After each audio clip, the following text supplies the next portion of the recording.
bose nababwira iki Eh. ntimugakureho urushinge abantu rwose bagumane nawe kugeza ibitendo babibonye. pe dutsikamire umuco nyarwanda, Yego. niyo identification. Reka dushimire abakunzi ba Keve Babara, urababwira iki?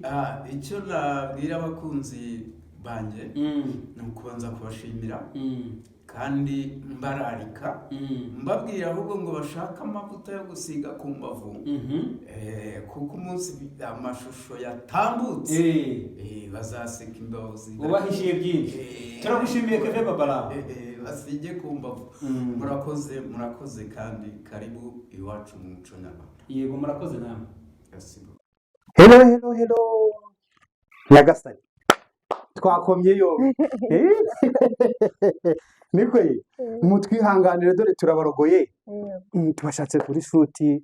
Nge ndi kukubona ahantu hose nguri Nyakanga, Nyiraruganzu Nyakanga. None se ibintu by'ubwami wabigezemo ryari?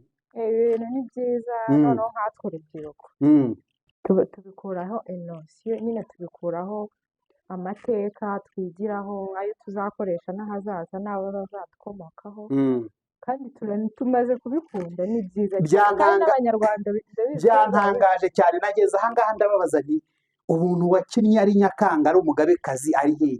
Ngiye kubona mbona inkumi nziza cyane, umukobwa mwiza cyane, hariya wari wabaye umukecuru neza ufite imyaka nk'ijana, wabyaye umuntu nka Bwimba. Bigenda bite? ubasha gukina gute zirarore? biriya iyo twabyize nyine tukabyinjiramo. kandi ikindi uretse aho hagati aho umbajije, buriya mbwira n'abandi bose nk'urubyiruko bagenzi banjye abanyarwanda ko bajya babikurikira. biriya bintu ni byiza kuri twe, naho kubikina kuriya ndabikunda. Yego, oya narabibonye ubijyamo kandi ukabijyamo neza, ugasanga urimo yama emosiyo birimo, uri umukinnyi w'igitangaza. Ibi bintu ahubwo bizagenda biza kuko buriya turi kugerageza, murimo muragenda mutangira ariko bizaza. Nabonye bica kuri Rwanda Iteka TV, nanjye nza ahangaha mvuye ku Ngenzi Media TV. Hanyuma se ko mba nabonye sheni yanyu itarakura, ibintu byanyu buriya bizagera aho bibageza? ibintu byacu rero nyine ni ibintu tuba turi kuzamura gake gake ngo n'abantu babimenye. Yego, ntabwo ari ibintu byahita bizamuka ngo bijye hejuru. ni umuco, ni amateka, ni ibintu abantu bose babanza kugomba bakamenya, tukirengagiza bimwe tukabishyiramo imbaraga cyane, ariko bizagenda neza. none se uvuga iki ku bato? Urumva icyo kintu uvuze koko? ubona abantu bakiri batoya, abana batoya bari mu kigero cyawe, nabona gukuze muri filime, ariko ubu ngubu rwose wagira ngo ufite 18. Ese abantu bakiri batoya ibintu by'amateka ubibabwira iki? ikintu cya mbere nababwira, ndashishikariza kubimenya kuko ni ibintu byiza. ni ibintu kandi bizatuma dukura neza, cyane cyane urubyiruko nirwo mvuga, kuko abakuru bo baradusize baragiye. Yego, nabashishikariza hari n'ababizi bake bake. hari n'ababizi bake bake.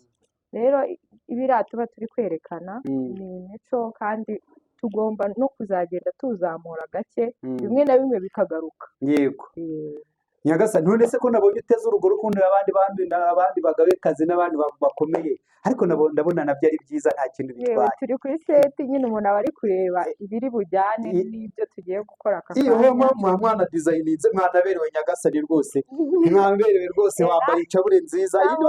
iyi niwe wayikoze? nta muntu usohoza umwamikazi. bakoma yombi nuko kandi ibintu kuri kw'Imana murimo muragenda mukora ibintu byiza. Bwana Theo, ntabwo ibintu se bari gukora uri kubona wari ibintu byiza? abantu n'abahanga cyane urebye dizayini bafite, ukareba imyambaro bakoresheje, mukeka ko ari ibintu binabahenda cyane. biraduhenda. ahubwo icyo kintu nari nibagiye kukibabaza, mu bushobozi mubukura hehe? ese mubwira icyo ababakunda wenda bashaka kubatera inkunga muri ibyo bintu bijyanye n'ubwo bushobozi, kugira ngo ibintu byanyu byaguke bigere kure? ubivugaho iki ibyo ngibyo bitewe n'aka kanya uko turi gukora, ntabwo turabivugaho cyane ngo n'umuntu tumubwire ngo inkunga aka kanya ni iki, ariko bizagenda nyine biza ikintu nyine cy'imyambarire yo gukoresha. Ibi ngibi nyine turi kubikoraho neza kuko nabyo ntibiraba byiza.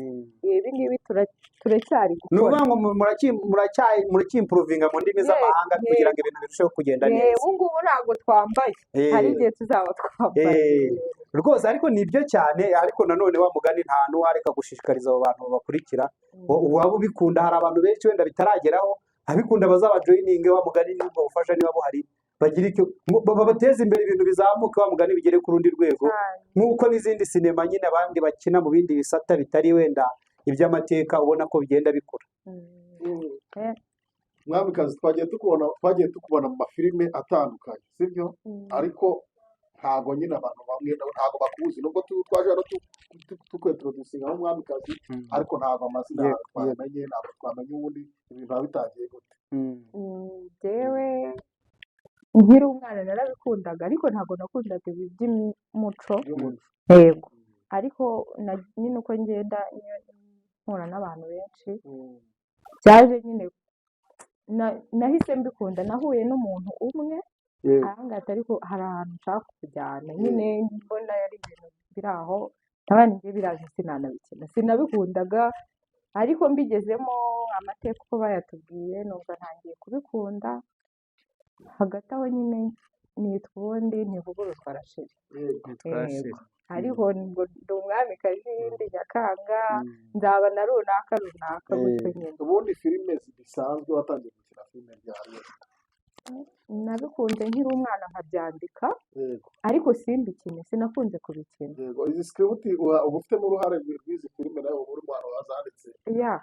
Bivuga ngo amateka urayakurikirana, urasoma ibitabo? Ubu noneho nsigaye mbikunda, ni uko mpora mbisoma. Reka tugushimire.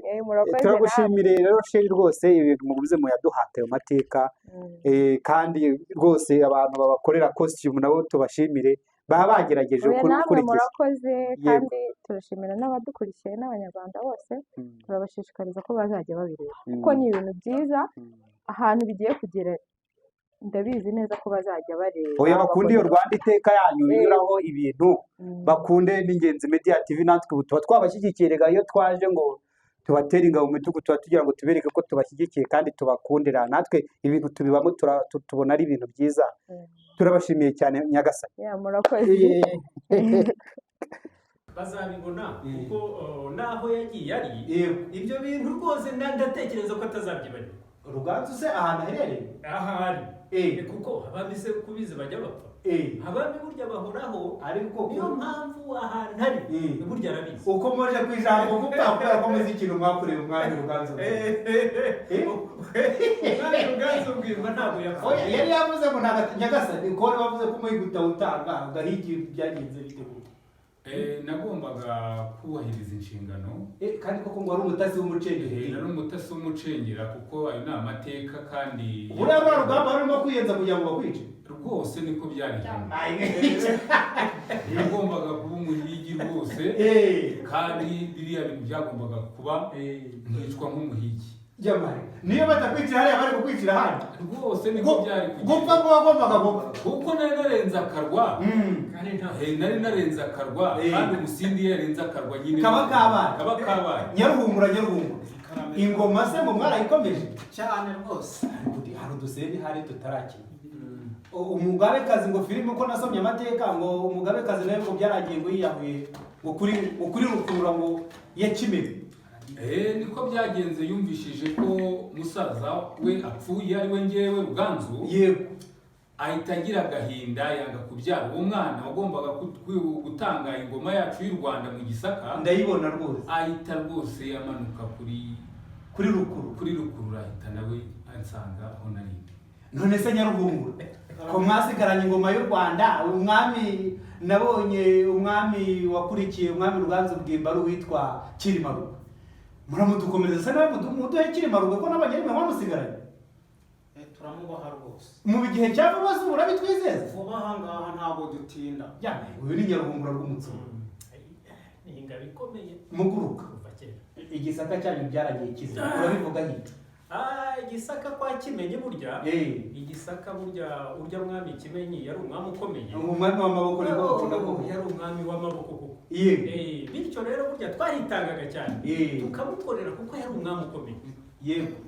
Ubwo rero burya igisaka kizahoraho, ntabwo cyazi. Nyagasani ndakumva umunyamakuru, twagiriye impuhwe rwose zo kuganira namwe, ndumva kandi tubasanze kuri shuti ngo hari ibikorwa muri gutegura, bambwiye ngo muri gutegura mu gukinira insigamigani yitwa Kavuna Karyankuna, umwami wabaye umwana Kavuna Karyankuna ngo yari umutwa ngo witambe hari ngo wabunduye umwami bita Ruganzu Ndoli, kandi Nyagasani ngo murakina ngo n'uwitwa ngo hari undi akara arambwira ati murakina umugabo bita ngo Gatera Kitanda ngo wa wundi wari umeze nabi cyane, ngo yaje nk'iyagatera ngo nawe muraza murakatwereka vuba vuba cyane rwose. Ibyo bintu bisa n'ibyo koko Nyagasani. Ubu twaje nk'uko ntawe nk'umunyamakuru sinzi aho n'amakuru yakuye. Oya amakuru nizo nshingano. Dusanze kuri tere ntabwo twakwima amakuru. Yego. Rwose uraza kubona rwose ibitendo hano kuri tere. Izo nkuru tuzitege? Muzitega ahubwo mudusure mu minsi iri imbere kuri Rwanda Iteka Yego TV, maze mudusure no ku Ngenzi TV, maze mukore subscribe. Yego. N'abandi bose bakunda umuco badusura aho ngaho niho ibitendo byacu bibera. Yego. Turabashimiye Nyagasani.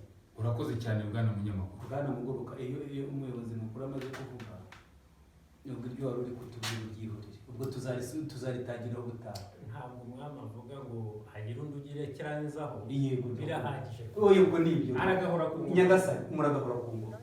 Nkongera nkaba nagarutse. Ubu nawe ugiye gutanga umusanzu wawe ku iterambere ry'umuco nyarwanda cyane.